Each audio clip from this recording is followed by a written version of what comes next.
tú que tenías cuando eras niño que pueden hacer vislumbrar el escritor que eres hoy? Mira, yo cuando era niño no se me ocurría que pudiera ser escritor, porque yo vivía en una casa y en un barrio a donde ser escritor no era una posibilidad, porque en mi casa no había libros, en mi barrio no había libros, y a mí no se me ocurría que pudiera ser escritor, ¿viste?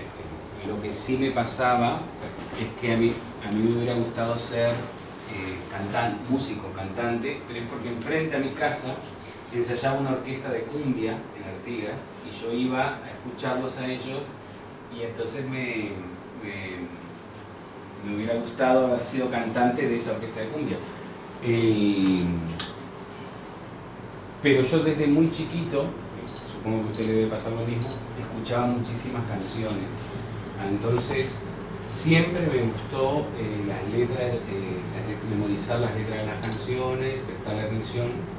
Capaz que ahí podría haber algo relacionado con la literatura. Pero, ponerle que aprendí algo de poesía escuchando canciones. ¿Cómo fueron tus primeros pasos con las letras? O sea, ¿a las maestras les gustaban, los profesores liceo se dan cuenta que tenías una habilidad para lo literario? Eso habría que preguntarles, ¿viste? No se me venía a acordar que fueron mis profesores y maestros, pero yo me acuerdo que yo leía todos los poemas en las fiestas de todos los actos y las fiestas de la escuela. Yo leía los poemas porque era buen lector, y me acuerdo que yo algunas redacciones las hice para algunos de los actos. Por ejemplo, yo fui abanderado de la Uruguaya, entonces como era el abanderado de la Uruguaya en sexto año, me tocó hacer la redacción de fin de año, y a mí siempre me gustó como redactar.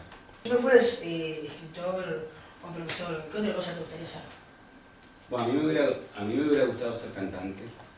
Sí, me hubiera gustado ser cantante. Compositor, ¿no? Compositor de... Ahora tengo la suerte de que trabajo con algunos músicos que me mandan la melodía y yo les hago las letras de las canciones. O sea, lo más próximo que puedo estar. Sabemos que en 2005 participás en varias antologías de escritores jóvenes. Pero en realidad, ¿ese fue el comienzo de tu carrera o ya habías empezado a escribir algún libro? No, yo ya venía escribiendo cuando empecé a estudiar, ya cuando iba a sexto del liceo, ponele, o quinto del liceo, yo ya había empezado a hacer anotaciones en cuadernos. Pero después, cuando empecé a estudiar profesorado de literatura, ahí empecé a escribir un poco más. Y después, cuando me mudé a Montevideo, que me vine de Artigas a Montevideo, empecé a ir a un taller literario y me invitaron a integrar una antología, ¿no? Es un libro donde varios publican, y ahí yo participé con algunos poemas o algunos relatos, pero que eran como mis inicios de... Todavía no se me ocurría a mí escribir un libro, ¿no? Incluso me preguntaba, ¿cómo puede ser una persona para escribir un libro? ¿Cómo hace alguien para escribir un libro? ¿Cómo hace alguien para escribir una novela? No se me ocurría a mí que yo iba a terminar escribiendo uno, ¿no? ¿Dónde empezaste tu carrera? ¿En Montevideo o en Artigas? Mi carrera de escribir. Sí. Mi carrera de escribir, mira, yo creo que lo descubrí en Montevideo, y creo que tiene una explicación. Cuando me mudé de Artigas para Montevideo, en mis primeros años extrañé muchísimo Artigas, la frontera, mis vecinos, mis familiares. Andaba deambulando por Montevideo. A mí Montevideo es una ciudad que tengo una relación de amor-odio, por eso me mudé para Atlántida, porque Atlántida es parecida con mi barrio, salvo que tiene el mar, ¿no? Y está cerca de Montevideo, pero Montevideo no me gustaba mucho. Y cuando empecé a extrañar Artigas, empecé a escribir y me di cuenta que si yo escribía, era como que si estuviera de vuelta en Artigas. Si yo escribía sobre mi casa, era como si estuviera en mi casa. Si yo escribía sobre mi calle, era como si estuviera en mi calle. Entonces me di cuenta que escribir era una forma de regresar. ¿Cómo lograste publicar tu primer libro? ¿Cómo logré publicar? Mirá, yo escribí me pasó algo, voy a contarte rápido, así que fue... Yo escribí un libro de poemas, de sonetos. Sonetos es un tipo de poema que tiene 14 versos, de 11 sílabas, dividido en 2 cuartetos y 2 tercetos. Bueno, yo escribí un libro de sonetos y le mostré a un amigo. Y mi amigo me dijo que eso era horrible. Me dijo, esto es horrible, Fabián, la verdad. Dice que das vuelta, rimas y eso, pero es... O sea, jugás, pero no dice nada. ¿Tenés alguna otra cosa? Y yo había escrito unos poemas en portuñol que no me animaba a mostrarle a nadie. Entonces le dije, tengo esto. Y entonces cuando le mostré mis poemas en portuñol, él me dijo, ah, sí, acá hay otra cosa. Acá sí hay literatura. Entonces yo armé un grupo de poemas, un libro de poemas, y lo mandé a varias editoriales y todas me dijeron que no. Entonces una amiga me prestó plata y yo con ese dinero publiqué mi primer libro. Hice lo que se llama edición de autor. Fui a una imprenta con el archivo Word, lo pasaron a una computadora, lo imprimieron y yo salí con un bolsito a recorrer varias ciudades leyendo mis poemas en liceo, en escuela, en centros vecinales, y ahí iba vendiendo 5 libros en Paysandú, 3 libros en Tacuarembó. Así fue como así fue mi primer libro. ¿Tú alguna vez te imaginaste que ibas a ganar un premio Montessori por un norte y qué sentimientos te despertó ganarlo? No, nunca se me ocurrió ganar un premio de nada y ni siquiera trato de pensar en eso, en el hecho de ganar algún premio o algo. Eso es algo circunstancial que yo no tengo nada, o sea, no. Es más, cuando a mí me llamaron para decirme que había ganado el premio, pensé que era una broma, ¿no? Pensé que era cierto. ¿No? Pero ¿qué pasa? Lo que pasa con los premios o con los libros publicados es que te abren algunas puertas, ¿no? Por ejemplo, yo gané el premio Borosoli y a los 2 meses, por ejemplo, me llegó un mail del Ministerio de Educación y Cultura diciéndome que yo estaba invitado a irme a las jornadas de la cultura uruguaya en Cuba, en La Habana, y que iba a pasar 15 días en La Habana con 23 o 25 artistas que se iban de Uruguay, y yo, o que te inviten de otros países, o que recorras el Uruguay. Ahí capaz que tiene un poco que ver los premios, ¿no? Ganas un premio y eso parece que te da el aval, pero en el acto de escribir, por ejemplo, cuando yo me siento con mi libreta a escribir, no. ¿Qué se siente ganar el premio nacional de literatura? Bueno, mirá, ese también es complicado porque es el premio más importante de literatura en este país, ¿viste? A mí yo trato de no analizarlo mucho tampoco. Si me pusiera a analizar, me parece que ahí hay un mensaje interesantísimo. Por ejemplo, en España, un artículo publicó, en un diario publicaron, Uruguay da el premio más importante de literatura a una obra escrita en portuñol. Creo que es un mensaje de la apertura del país en el que vivimos nosotros. ¿Cómo empiezas a escribir un libro? ¿Cómo te vienen las ideas en la cabeza? Bueno, mira, uno no escribe libros, ¿tá? Vos escribís textos sueltos, por ejemplo, vas andando en bicicleta, ves una imagen, algo que te llamó la atención, llegas a tu casa y lo anotás. Voy a dar clase, un alumno mío dice una frase, llego a mi casa y anoto esa frase. Veo una película, pasa algo y lo anoto, y de repente empezás a anotar, y después te das cuenta que mucho de lo que vos anotás está como que conectado, entonces empezás a trabajar en eso. Yo trato de escribir todos los días, ¿viste? Me levanto muy temprano, leo media hora, 1 hora, y escribo media hora, 1 hora, aunque no tenga de lo que escribir. ¿Ah?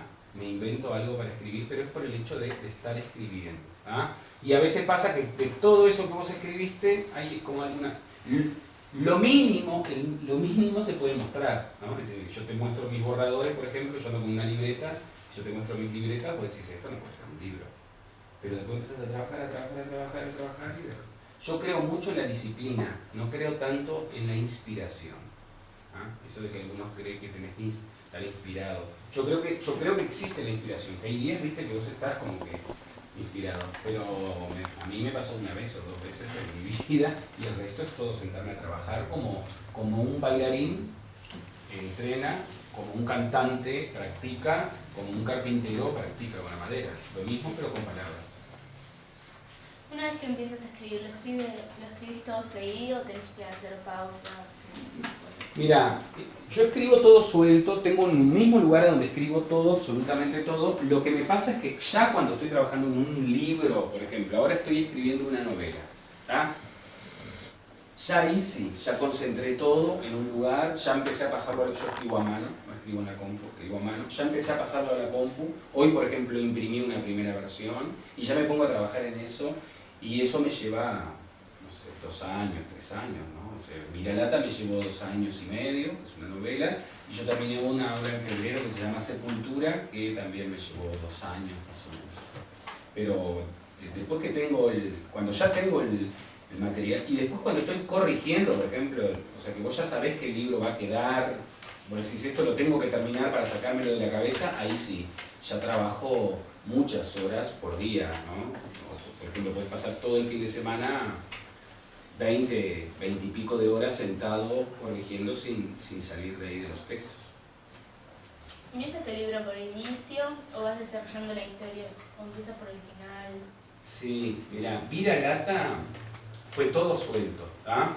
Yo tenía un tema que era el tema de la muerte de mi madre. Mi madre había muerto en el 2013, eso me había hecho como estar un tiempo ahí sin escribir, sin hacer nada, hasta que un día yo tenía pesadillas con mi madre, pesadillas, ¿no? Me despertaba de madrugada sintiéndome mal.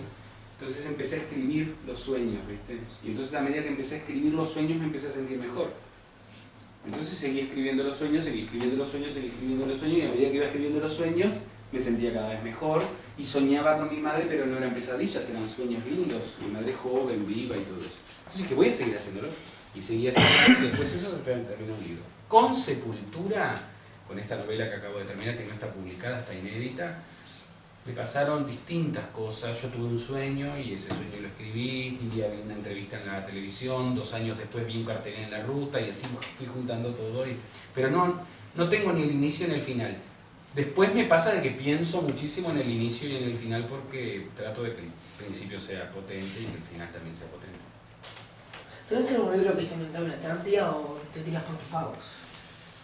Mirá, eso me preguntaron el otro día en una entrevista si yo no iba a escribir algo ambientado acá, ¿viste? En Atlántida. Yo creo que Sepultura, esta novela que yo escribí, está ubicada en un pueblo imaginario que se llama Pueblo Sepultura. Me inventé un pueblo que se llama así, que no tiene nada que ver con el pueblo que se llama así, que existe. Yo me inventé otro. Pero si vos lees entre líneas esa historia, puede ser que esa historia sea acá en Atlántida. Porque yo me inspiré mucho de lo que veo acá en Atlántida. Yo hace 4 años que vivo acá y me inspiré mucho en lo que sucede acá en Atlántida. Que Atlántida es hermosísimo, pero también a veces parece como un pueblo fantasma, ¿no? En invierno. Entonces porque Sepultura es un libro sobre la muerte, sobre los muertos, los vivos. Pero no escribí, creo que escribí solo un poema para Atlántida. Solo una vez escribí un poema para Atlántida. ¿Qué es lo que más disfrutas de escribir? Bueno, a mí escribir, lo que me pasa con escribir es que escribir me hace bien. ¿Viste? Es como alguien que escucha música o que hace ejercicio o que sale a caminar y que se siente bien. A mí escribir me hace bien. Y si yo paso muchos días sin escribir, ando como de mal humor, ansioso, nervioso. Entonces, ¿qué pasa? Yo me siento, abrí mi libreta, escribí una página y ya me siento bien. Entonces por eso trato de hacerlo de mañana, porque como lo hago de mañana muy temprano, después paso todo el día bien. ¿Vos crees que a la gente les gusta leer tus libros porque les gusta leer vivencias de las fronteras o porque escribís sentimientos que se dan en todos lados? Bueno, sabés que yo no sé por qué a la gente no sé si hay gente que le guste lo que yo escribo. Supongo que ponele que puede haber cierta gente que le guste lo que yo escribo. ¿Qué motivo lo lleva a que le guste? No tengo ni idea. Lo que yo intento hacer es no escribir sobre la frontera. Yo no escribo sobre la frontera. Yo escribo lo que pasa en mi calle de Artigas, pero que yo intento que lo pueda leer. Por ejemplo, yo leí mis poemas en distintas ciudades, en distintos países, y he tenido reacciones muy lindas en distintos lugares. Entonces, yo trato de que no sea de la frontera, sino que sea, yo escribo sobre la muerte, o sobre la soledad, o sobre la infancia. Entonces, capaz que esos temas son universales. ¿Qué opinas sobre los saltos del ser humano con respecto a la naturaleza? Esa es una pregunta muy difícil porque en realidad nosotros vivimos en un mundo que tiene un sistema de vida que es contrario a la naturaleza. Entonces es muy difícil que con medidas, es una opinión, ¿no?, que podemos discutir, ustedes pueden estar en desacuerdo con ella, que si mientras nosotros tomemos medidas que son buenas en sí, pero que son mínimas, por ejemplo, que tires la cáscara allí, o que tires el papel allí, o hacer toda una campaña de concientización, pero sigamos viviendo en un modelo que lo que hace es que vos estés todo el tiempo llenándote de cosas y tirando cosas, de plástico sobre todo, de nylon sobre todo, de ropa sobre todo. Bueno, ese modelo de si la mayoría de la población consumiera como consume el 20% de la población, que es el que acumula todo lo que consume, no tendríamos planeta.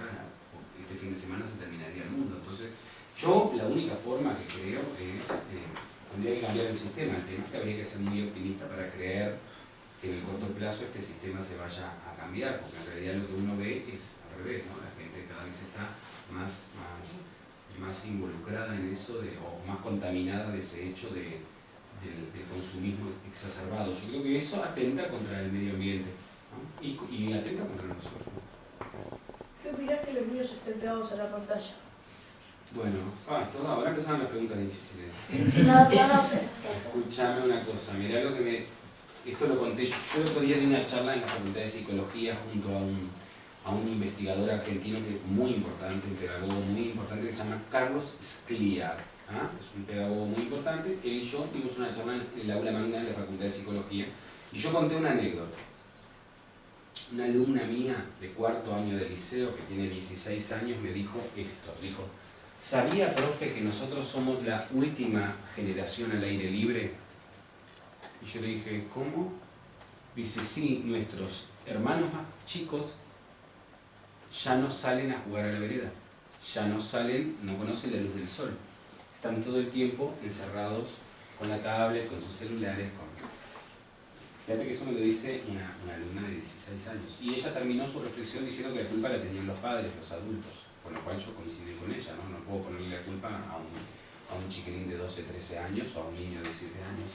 ¿qué diferencias interesantes ves entre los alumnos de Atlántida y los de Artigas? Vos sabés que yo he dado clase en Artigas, Rivera, en pueblitos rurales, en Canelones, en liceos muy grandes de Montevideo. He recorrido el país y doy clases para maestras en distintos puntos del país. Un día estoy en Durazno, otro día estoy en Tacuarembó, otro día estoy en Artigas. Yo no noto grandes diferencias en cuanto a mis alumnos. Lo que pasa es que yo me muevo en el ámbito público.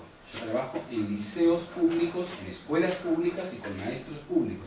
Tal vez pudiera haber alguna diferencia con centros privados, pero yo solo una vez trabajé unos meses en un centro privado y después yo asumí un cargo en Codicen y me tuve que ir. Entonces yo grandes diferencias no lo noto. ¿Qué lado de la frontera te gusta más, el lado uruguayo o el lado brasileño? Bueno, lo que pasa es que no sé si la frontera tiene lado, ¿viste? Porque ahí lo que te pasa en la frontera es que cuando vos estás en Artigas o en Cuaraí, o estás en Rivera o en Libramento, o en Yaguarón, Río Branco, el Chuy, puede ser que vos no sepas en qué lado estás, ¿viste? Es lo que le pasa a mi esposa, ¿no? Yo la llevo a Rivera y ella dice, acá ya es Brasil, ¿no? Entonces ella no sabe, porque es una calle nada más que separa. Entonces a mí me parece que no hay lado, ¿viste? Me parece que eso es lo lindo de la frontera, que no tiene lado. ¿Y cuántos libros llegaste a escribir? Mira, voy escribiendo, publicados 3, Sí. y terminé 4, que está inédito, que parece que se va a publicar en marzo del año que viene. Y ahora estoy trabajando en una historia de amor, creo que es, no sé bien qué es, parece que es una historia de amor, y tal vez no sé. Recién voy unas 40, 50 páginas. Así que yo quería que fuera una historia cortita, porque es una historia de amor muy sencillita, y quería que fuera corta, pero no sé cuánto me va a llevar. ¿Y el mayor de páginas que hiciste en tu libro? Yo creo que Viralata, ¿no? Que es ese Viralata, que ahí lo hicieron con una letra chiquita, porque esto ahí saca una letra chiquita y creo que tiene 100 y pico de páginas, pero me parece que ese es lo más largo que escribí yo, porque Sepultura es más corto. Sepultura tiene 135 páginas. O sea que, claro, yo sé que para ustedes 135 páginas a veces es un montón, porque mis alumnos les llevo un cuento de 5 páginas y les parece una barbaridad, una enormidad. ¿Por qué se te ocurrió escribir en portuñol? Bueno, lo que pasa es que el portuñol es la forma de hablar de mi madre, de mi padre, de mi abuela y la forma de hablar que tenía yo allá. A mí me gusta decir que es mi lengua materna, ¿viste? ¿Ah? Entonces, ¿qué pasa? Hay ciertas expresiones que me salen solo en portuñol, ¿viste? ¿Sabes hablar portugués? Sí, hablo muy bien portugués, sí. Portugués hablo muy bien, leo muy bien portugués y escribo más o menos. Entonces, cuando voy a Brasil, que me invitan a alguna universidad, algún congreso, en general, sí, a veces hablo en portugués o a veces hablo en portuñol. Incluso yo hago algunos de los discursos que he dado en algunas universidades los di en portuñol. ¿Quedó? Muchas gracias. No, por favor, un gusto.